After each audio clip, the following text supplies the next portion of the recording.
Hello everyone. तो आज हम बात करने वाले हैं हमारा जो पेपर थर्ड है लैंग्वेज अक्रॉस द करिकुलम, उसी के टॉपिक को हमने स्टार्ट किया था लैंग्वेज लर्निंग स्किल्स, जिसमें हमने पहले वीडियो में बात की थी हमारी लिसनिंग स्किल की और स्पीकिंग स्किल की। आज हम बात करेंगे हमारी रीडिंग स्किल यानी कि पठन कौशल के बारे में आज हम बात करने वाले हैं, जिसमें हमारा जो पठन कौशल है, जब हमने लैंग्वेज लर्निंग स्किल्स को क्लासिफाई किया था तो हमने दो तरीके से इन्हें बताया था कि हमारी दो तरीके की स्किल्स होती हैं। एक होती हैं रिसेप्टिव स्किल्स और एक होती हैं प्रोडक्टिव स्किल्स, ग्रहणशील कौशल और रचनात्मक कौशल। तो हमारा जो रीडिंग स्किल है वो भी हमारा जो है ग्रहणशील कौशल का ही पार्ट है, रिसेप्टिव स्किल का ही पार्ट है, जिसमें हम पढ़कर किसी ज्ञान को, कोई किसी संदेश को, किसी नॉलेज को हम लोग ग्रहण कर रहे हैं, रिसीव कर रहे हैं। तो ये भी हमारा किस में आता है, ग्रहणशील कौशल के अंतर्गत ही हमारी रीडिंग स्किल जो है वो आती है।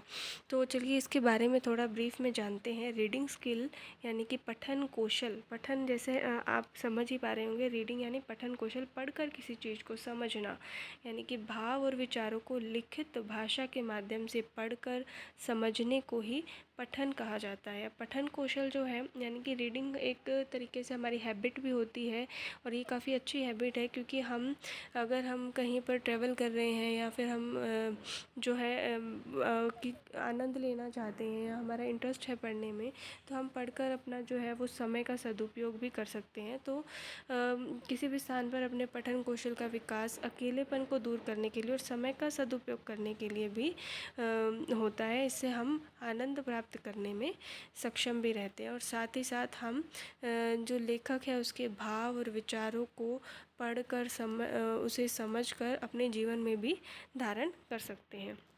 तो ऑब्जेक्टिव्स की बात करें, पठन कौशल के उद्देश्य, ऑब्जेक्टिव्स ऑफ रीडिंग स्किल्स, तो इसमें हम बात करें क्यों हम बच्चे को ये सिखाना चाहिए हमें, क्योंकि कल भी हमने बात की थी कि जब भी हम किसी फ़ॉरेन लैंग्वेज को लर्न करना चाहते हैं तो हमारे पास चार कौशल जो है वो हमारे विकसित होने चाहिए: लिसनिंग, स्पीकिंग, रीडिंग और राइटिंग।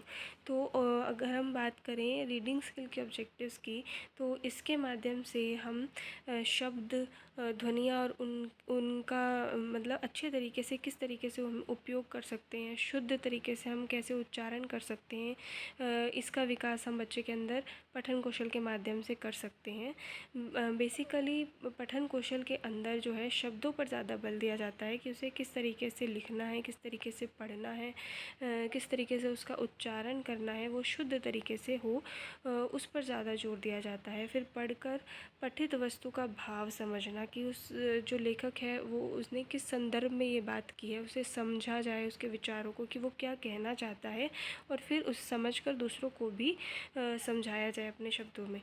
दूसरा, पठन कौशल के माध्यम से हम विराम आदि चिन्हों का भी बच्चों को ज्ञान करा सकते हैं कि किस तरीके से विराम चिन्ह जो हैं वो किसी भी पर्टिकुलर टेक्स्ट के अंदर यूज़ होते हैं, और उस टेक्स्ट का जो उस टेक्स्ट के अंदर जो मतलब कहना चाहता है लेखक, उसको बहुत अच्छे से समझाया जा सकता है।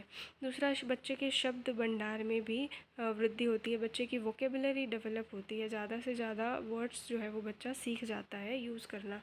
स्वाध्याय की प्रवृत्ति का विकास, बच्चे के अंदर लर्निंग की हैबिट डेवलप होगी, बच्चा जो है अपने समय का सदुपयोग बहुत अच्छे तरीके से कर पाएगा, किसी अच्छी चीज़ को सीखने में कर पाएगा। बच्चा जितना ज़्यादा बच्चा जो है वो स्वाध्याय करेगा, उतने ही उसकी कंसंट्रेशन, उसकी एकाग्रता, उसकी पठन पाठन शक्ति, उसकी रिकॉग्नाइजेशन पावर, अंडरस्टैंडिंग पावर जो है वो डेवलप होगी। तो पठन कौशल के उद्देश्यों के बारे में हम बात करें तो ये बहुत ही इम्पोर्टेंट जो है वो स्किल है जो बच्चे के अंदर डेवलप होनी चाहिए।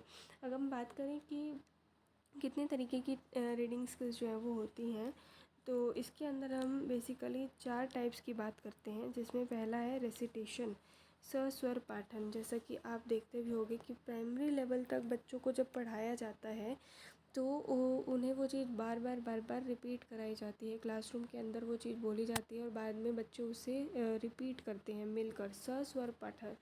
तो वहाँ पर क्या है, बच्चे स्वर सहित पढ़ते हुए अर्थ ग्रहण कर रहे हैं, तो उसे हम सस्वर पठन कहते हैं। तो इसमें क्या है, ये भी एक तरीके की हम कहें पठन की प्रारंभिक अवस्था होती है। वर्णमाला में लिपिबद्ध वर्णों की पहचान सस्वर पठन के द्वारा ही कराई जाती है। इसमें हम बेसिकली रेसिटेशन को हम प्राइमरी लेवल के बच्चों पे जो है वो इसे लागू करते हैं, जहाँ पर बच्चों को हम वर्णों की पहचान करा रहे हैं।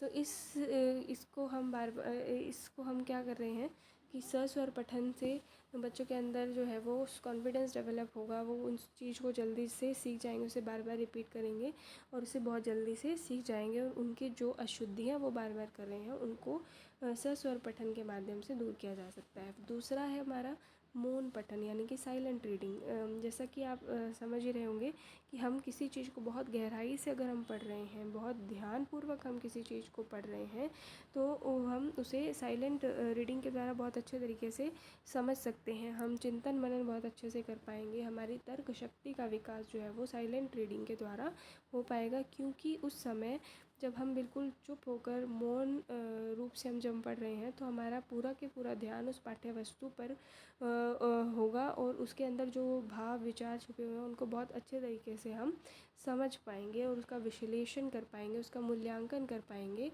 और इससे हमारा जो है वो मानसिक विकास भी बहुत अच्छे तरीके से हो पाएगा, और हम इसे अब बहुत अच्छे से समझकर हम उसको रिस्पॉन्स भी कर सकते हैं कि हमें जो है वो ये लेखक जो भी चीज़ बोलना चाहता था, या जो मैसेज वो देना चाहता है, जो संदेश वो देना चाहता है, वो हमने बहुत अच्छे से उसे ग्रहण कर लिया है।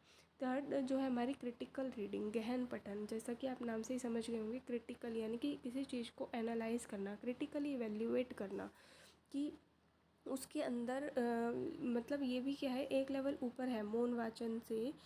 इसमें क्या है कि जब हम पढ़ रहे हैं तो इसमें हम अधिक से अधिक ज्ञान जो है वो प्राप्त कर सकते हैं। इससे हम गंभीरतापूर्वक उस लेखक के भाव विचार और उसकी जो भी उसका संदेश है उसको बहुत अच्छे तरीके से हम समझ पाएंगे। इससे क्या होगा, हम उस चीज़ को बहुत अच्छे तरीके से आत्मसात कर पाएंगे और उसे अपने जीवन में भी जो है वो धारण कर सकते हैं। जो हमारी चीज़ें इसमें क्या है, हम पाठक के पठन के साथ साथ तर्क वितर्क करके आलोचनात्मक दृष्टिकोण हम अपनाते हैं और एक निश्चित निष्कर्ष तक पहुंचते हैं कि लेखक क्या कहना चाहता है, और हम उसे बहुत अच्छे से समझ पाएंगे।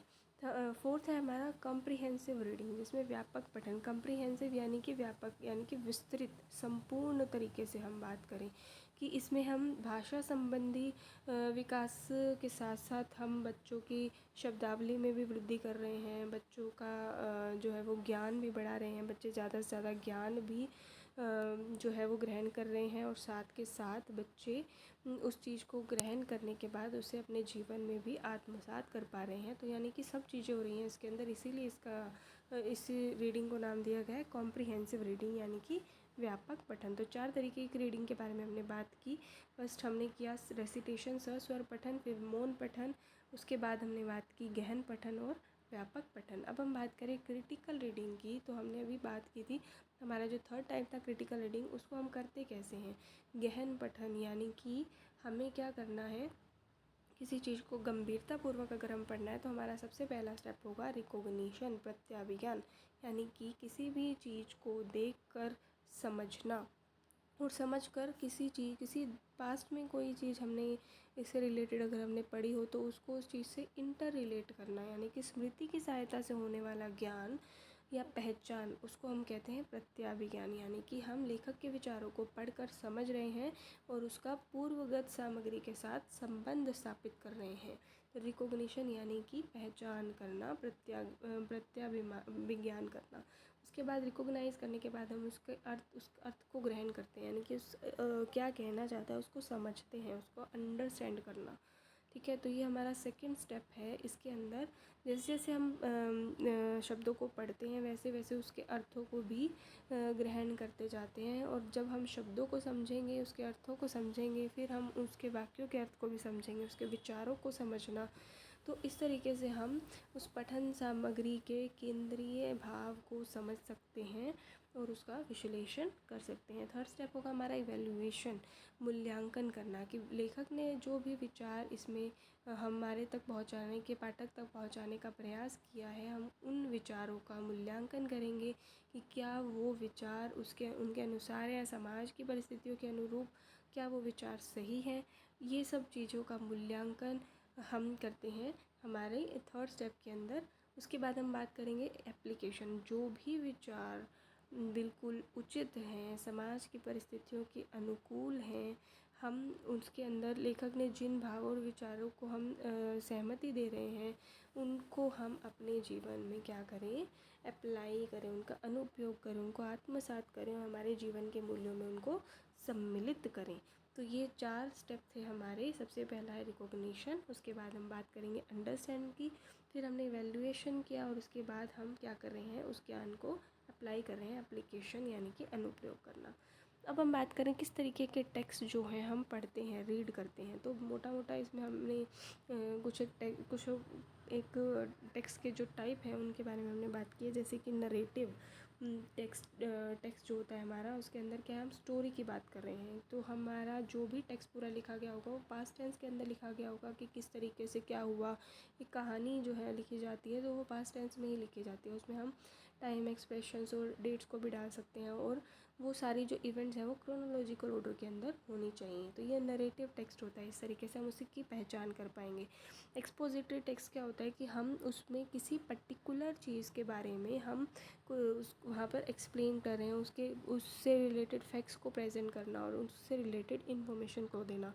तो ये एक्सपोजिटरी टेक्स्ट जो होता है वो हमेशा प्रेजेंट टेंस के अंदर लिखा जाता है। उसके अंदर एग्जाम्पल्स के थ्रू भी समझाया जाता है। फिर आता है आर्ग्यूमेंटेटिव टेक्स्ट, जिसके अंदर हम किसी ओपिनियन को डिस्कस कर रहे हैं, किसी पॉइंट ऑफ व्यू को हम डिस्कस कर रहे हैं। इसके अंदर हम बहुत सारे आर्ग्यूमेंट्स रखते हैं। वो आर्ग्यूमेंट्स सही भी हो सकते हैं, वो आर्ग्यूमेंट्स गलत भी हो सकते हैं। इसके अंदर एग्जाम्पल्स और कोट्स भी दिए जाते हैं। फिर आता है हमारा डिस्क्रिप्टिव टेक्स्ट, जिसके अंदर हम किसी पर्टिकुलर टॉपिक को या पर्टिकुलर प्लेस को या किसी भी चीज़ को हम क्या करें, डिस्क्राइब कर रहे हैं with the help of adjectives.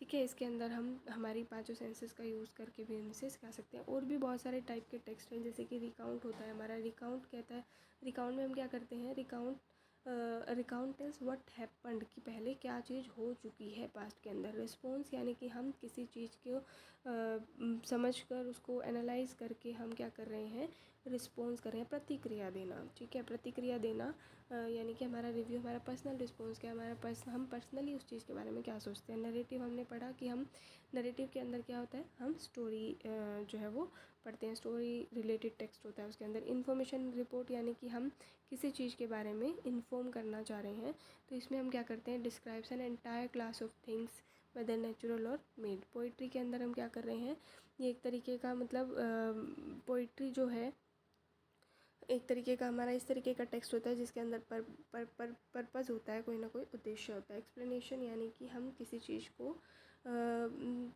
Clear करना कि कोई काम कैसे हो रहा है और क्यों हो रहा है।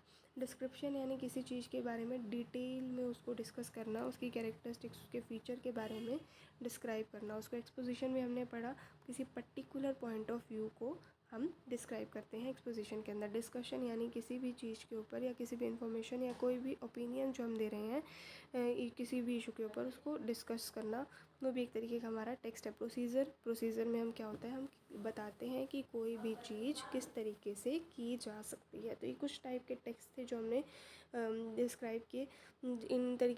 इन सब टेक्स्ट को हम क्या करते हैं, पढ़ते हैं। हम पठन कौशल के माध्यम से अपनी जो है अपने मेंटल डेवलपमेंट को, बच्चे के मेंटल डेवलपमेंट को बहुत अच्छे तरीके से विकसित कर सकते हैं।